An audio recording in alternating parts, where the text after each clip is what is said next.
ओम शांति। 24 सितंबर 2021 के ईश्वरीय महावाक्य। पहले सुनते हैं मुरली के मुख्य पॉइंट्स। बाबा ने कहा, यह नॉलेज पढ़ने से ही तुम श्री कृष्ण जैसा स्वर्ग का प्रिंस बनेंगे। विकारी प्रिंस निर्विकारी प्रिंस को नमन करते हैं।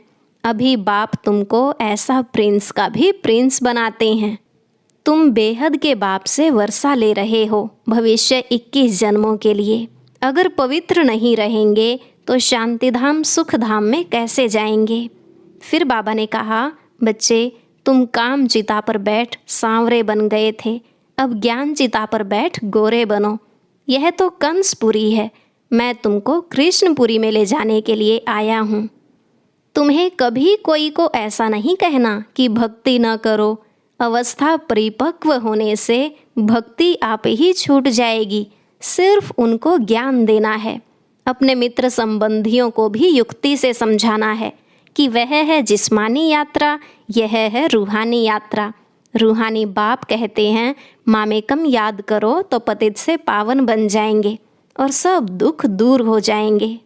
तुमको घर बार भी संभालना है, बच्चों की पालना करनी है। सिर्फ हर कार्य करते बाप से राय लेकर श्रीमत प्रमाण करना है।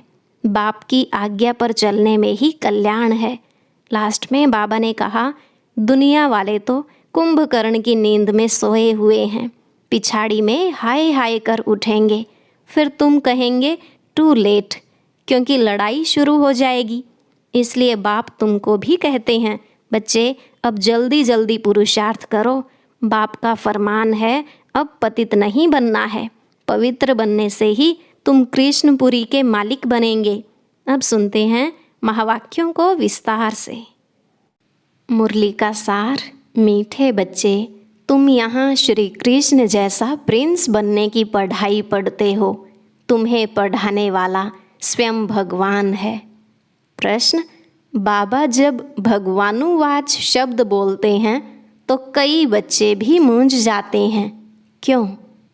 उत्तर, क्योंकि भगवान तो गुप्त है। वह समझते हैं शायद इस दादा ने भगवानुवाच बोला है, परंतु निराकार भगवान को बोलने के लिए जरूर मुख चाहिए ना। बाबा कहते, यह वंडरफुल समझने की बात है कि मैं कैसे इनमें प्रवेश कर तुम्हें पढ़ाता हूँ। ओम शांति। भगवानुवाच, भगवान क्या कहते हैं? यह भगवानुवाच किसने कहा? देखने में तो कोई आता नहीं। मनुष्य को भगवान नहीं कहा जाता। कोई समझेंगे कि बोलने वाले ही कहते हैं भगवानुवाच, लेकिन निराकार भगवान बोल रहे हैं, यह सिर्फ तुम ही जानते हो। यह कौन बैठा है? भगवान कहाँ है? यह नई बात है ना, इसलिए मनुष्य मूंझ जाते हैं। लेकिन भगवानुवाच है जरूर। कहते हैं कि मैं बच्चों को राजयोग सिखा रहा हूँ। नर से नारायण अथवा कृष्ण, नारी को लक्ष्मी अथवा राधे बनाने के लिए योग और ज्ञान सिखाता हूँ। इनसे और क्या चाहिए? तुमको हम राजाओं का राजा, प्रिंस का प्रिंस बनाता हूँ। प्रिंस प्रिंसेस भी तो मंदिर में जाते होंगे ना। विकारी प्रिंस निर्विकारी प्रिंस श्री कृष्ण को नमन करते हैं, तो मैं तुमको प्रिंस का भी प्रिंस बनाता हूँ। श्री कृष्ण जैसे स्वर्ग का प्रिंस बनो। नॉलेज पढ़ने से ही तो बनेंगे ना। डॉक्टर व बैरिस्टर कहेंगे ना स्टूडेंट को कि मैं तुमको डॉक्टर व बैरिस्टर बनाता हूँ, लेकिन पढ़ेंगे तब तो बनेंगे। बाबा कहते, बच्चे अच्छी रीति समझते हो कि राजयोग सिखलाने वाला एक ही भगवान है, न कि कृष्ण। राधे कृष्ण तो अलग अलग राजाई के बच्चे हैं। उन्हों की आपस में सगाई होती है, शादी के बाद नाम बदलता है। इसलिए चित्र में भी लक्ष्मी नारायण के नीचे राधे कृष्ण को दिखाया है। अब बाप अच्छी रीति समझाते हैं कि यह ब्रह्मा भी नंबर 1 भगत था। पिछाड़ी में नारायण की पूजा करते थे। कृष्ण की भक्ति की व नारायण की भक्ति की एक ही बात है। कृष्ण ही बड़ा होकर नारायण बनता है। अब तुमको नर से नारायण बनने के लिए राजयोग सिखला रहे हैं। अब तुम्हारे 84 जन्म पूरे हुए, अब इनकी आत्मा भी बढ़ रही है, फिर भविष्य में श्री कृष्ण बनती है। बाप कहते हैं, बच्चों तुम ज्ञान चिता पर बैठ गोरे बनते हो, फिर काम चिता पर बैठ सांवरे बन गए हो। यह है कंसपुरी। मैं तुमको कृष्णपुरी ले जाने के लिए आया हूँ। श्री कृष्ण ही सर्वगुण संपन्न 16 कला संपूर्ण है। यहाँ कोई में सर्वगुण है नहीं। मैं आया हूँ बच्चों को संपूर्ण निर्विकारी बनना है योग बल से। बाहुबल है हिंसक लड़ाई जो तीर कमान से होती थी, फिर बंदूकों तलवारों से हुई, अब तो होती है बॉम्ब्स से। खुद कहते हैं हम ऐसे बॉम्ब्स बनाते हैं जो घर बैठे सब खत्म हो जाएंगे, फिर मिलिट्री क्या करेगी। बाप कहते हैं, मीठे मीठे बच्चों यह पाठशाला है। मैं तुमको प्रिंस श्री कृष्ण जैसा बनाता हूँ। जो फर्स्ट प्रिंस सतयुग का था, वह अब 84 जन्म लेकर कलयुग में बैगर बना है। भारत में ही उनका राज्य था, फिर पुनर्जन्म लेना पड़े ना। कृष्ण को भगवान कहते तो भगवान फिर पुनर्जन्म में कैसे आएगा। भगवान तो निराकार है, वह है ही एक रचयिता, बाकी सब हैं रचना। तब तो कहते हैं कि हम आत्माएं सब भाई भाई हैं। बाप समझाते हैं कि तुम ब्रह्मा कुमार कुमारी आपस में भाई बहन ठहरे, तो फिर क्रिमिनल असॉल्ट कैसे हो। तुम वर्षा एक बाप से लेते हो भविष्य के लिए। अगर पवित्र नहीं रहेंगे तो शांति धाम सुख धाम में कैसे जाएंगे। पुकारते भी हैं हम पतित बन गए हैं, पावन बनाने आओ। तो बाप कहते हैं, मुझे याद करो, यह तुम्हारा अंतिम जन्म है। तुम सब आत्माएं अब वापस वानप्रस्थ में जा सकती हो, इसलिए वानप्रस्थी हो। ऐसा कोई गुरु रास्ता बता न सके। यह ज्ञान है ही एक बाप के पास, वही पतित पावन निराकार है। बाप कहते हैं कि मुझे याद करो, थोड़े टाइम के लिए मैंने इस तन का लोन लिया है। शरीर बिगर आत्मा कैसे बोल सकेगी। भगवानुवाच है कि मैं बूढ़े साधारण तन में प्रवेश कर तुम बच्चों को पढ़ाता हूँ। मैं गर्भ में नहीं आता हूँ। गर्भ में आने वाले को तो पुनर्जन्म में आना पड़े। मैं एक ही बार आता हूँ। प्रकृति का आधार मुझे जरूर चाहिए। मैं इसमें बैठ तुमको पढ़ाता हूँ। यह तो पहले अपना जवाहरात का धंधा करता था, कोई गुरु ने नहीं सिखाया। अचानक ही बाप ने प्रवेश किया। करण करावनहार होने के कारण इससे कर्तव्य कराते रहते हैं। यह भी सीखता जाता है, तुम भी साथ में सीखते जाते हो। बोलते हैं तुमको, परंतु सुनता पहले मैं हूँ। पढ़ाने तुम बच्चों को आता हूँ, परंतु इनकी आत्मा भी पढ़ती रहती है। बच्चों को राजयोग सिखलाने आया हूँ, ऐसा कभी कोई पढ़ाते नहीं हैं। यह है पावन बनने की बात। यह संगम युग है ही पुरुषोत्तम बनने का। पुरुषोत्तम श्री कृष्ण था। स्वयंवर के बाद उनकी डिग्री कुछ कम हो जाती है, इसलिए श्री कृष्ण की महिमा बहुत है। नाम ही है श्री कृष्णपुरी। इनको कहा जाता है कंसपुरी। बाकी कहानी बनाई है कृष्ण और कंस की। बच्चों को समझाया है कि परिपक्व अवस्था होने से भक्ति आप ही छूट जाएगी। तुम कभी कोई को ऐसा नहीं कहना कि भक्ति न करो, उनको ज्ञान देना है। बाप तुमको ज्ञान दे स्वर्ग का प्रिंस बनाने आए हैं। कृष्ण भी स्वर्ग का मालिक था, अब नहीं है, फिर से वह राजयोग द्वारा बन रहे हैं। तुमको भी पुरुषार्थ कर बाप को याद करना है। हेवन की स्थापना करने वाला है हेवनली गॉड फादर। वही आकर नई सृष्टि रचते हैं। वह करेगा तब जब कलयुग पूरा होगा। सतयुग त्रेता में नहीं आते। कहते हैं मैं कल्प कल्प संगम युगे आता हूँ। उन्होंने कल्प अक्षर निकाल सिर्फ युगे युगे लिख दिया है, तो भी 4 युग हैं। 5वां है यह संगम युग। अच्छा, फिर तो 5 अवतार मानो। परंतु इतने कचमच परशुराम अवतार होते हैं क्या? यह सभी हैं शास्त्रों की बातें। धर्म का नाम और भारत का नाम ही बदली कर दिया है। हिंदू धर्म और हिंदुस्तान कह देते हैं। भारत नाम क्यों बदलना चाहिए? यदा यदा ही धर्मस्य ग्लानिर्भवति भारत। भारत, उसमें भी भारत का अक्षर आता है। बाप समझाते हैं कि तुमने कोई एक जन्म थोड़े ही भक्ति की है, द्वापर से की है। भक्ति भी पहले अव्यभिचारी थी, सिर्फ शिव की भक्ति करते थे, जिस शिव बाबा ने ही भारत को स्वर्ग बनाया था और अब फिर स्वर्ग का मालिक बनाने आए हैं। तो पतित शरीर में बैठ बताते हैं कि मैं आता ही हूँ पतित शरीर में, पतित दुनिया में पतितों को पावन बनाने। भक्ति मार्ग में तो फिर भी मेरे लिए बड़ा भारी मंदिर बनाते हैं। कितनी क्लियर बात है। इसमें बाबा की प्रवेशता हुई और गीता आदि पढ़ना छोड़ दिया।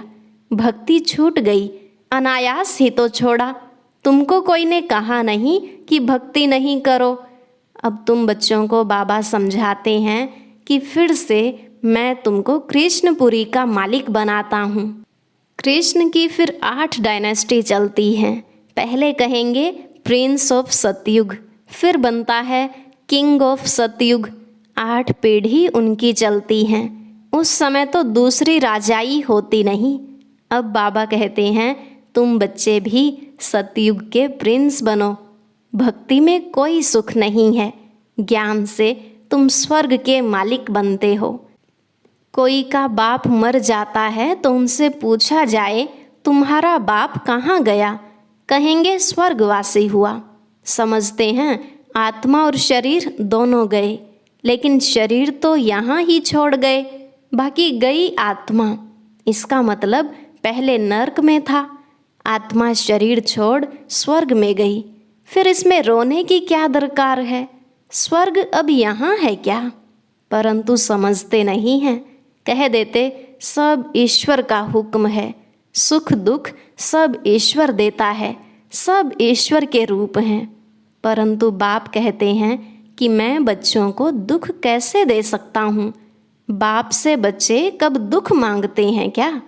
बाप तो बच्चों को लायक बनाकर प्रॉपर्टी दे जाते हैं, बाकी दुख तो हर एक को कर्मों के अनुसार ही मिलता है।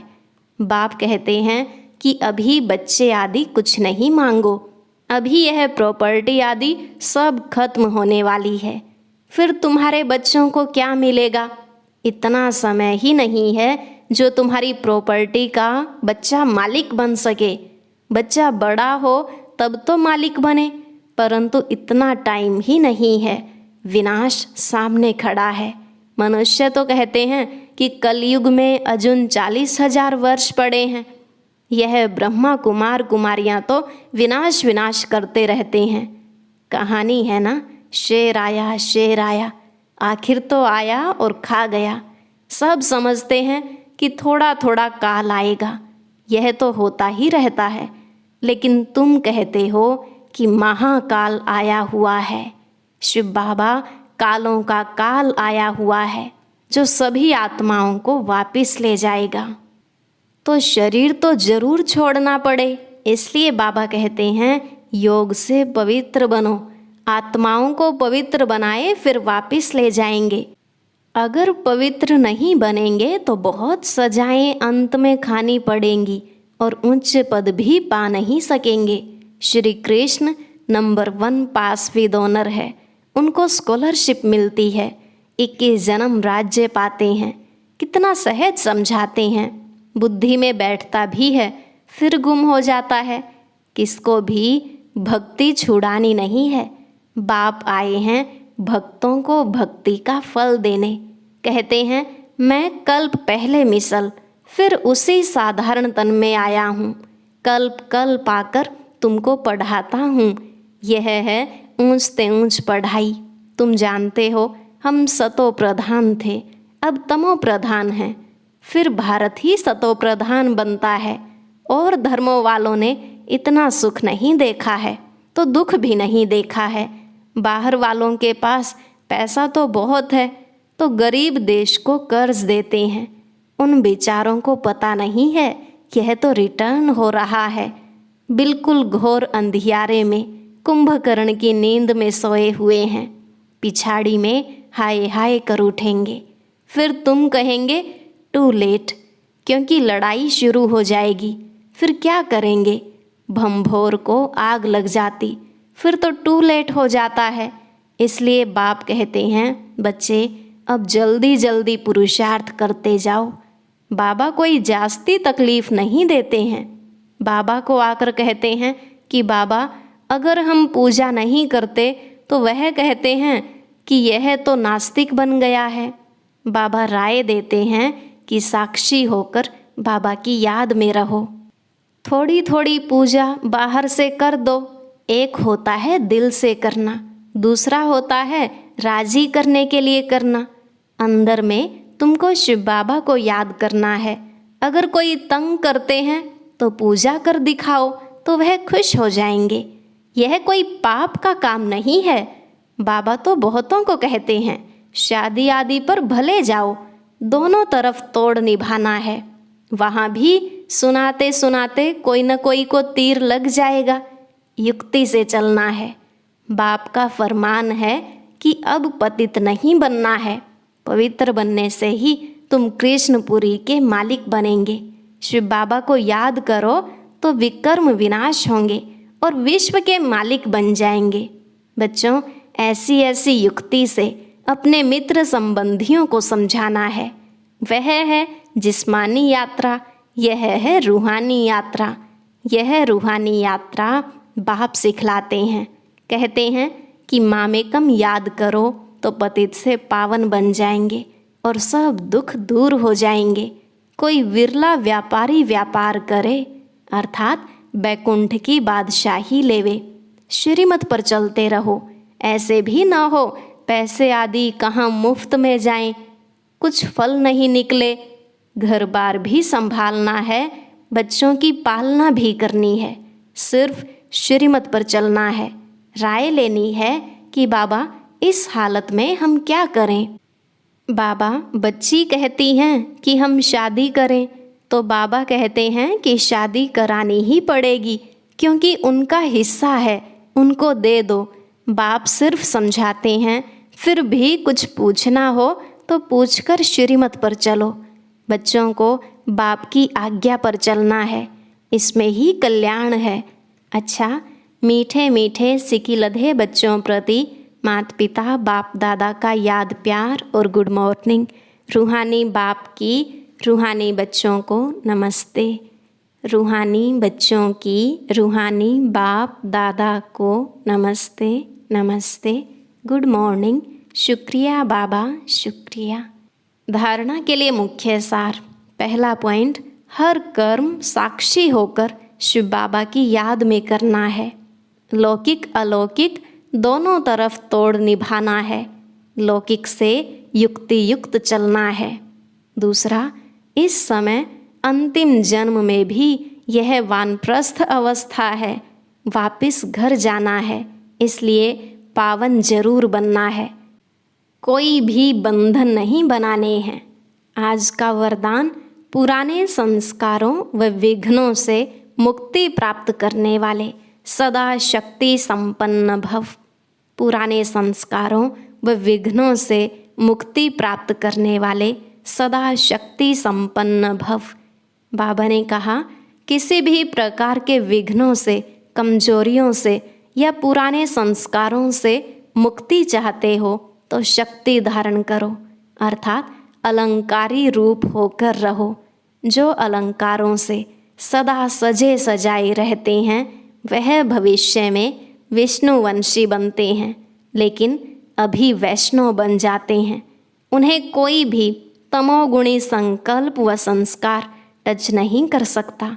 वे पुरानी दुनिया अथवा दुनिया की कोई भी वस्तु व व्यक्तियों से सहज ही किनारा कर लेते हैं। उन्हें कारणे अकारणे भी कोई टच नहीं कर सकता। स्लोगन, हर समय हर कर्म में बैलेंस रखना ही सर्व की ब्लेसिंग प्राप्त करने का साधन है।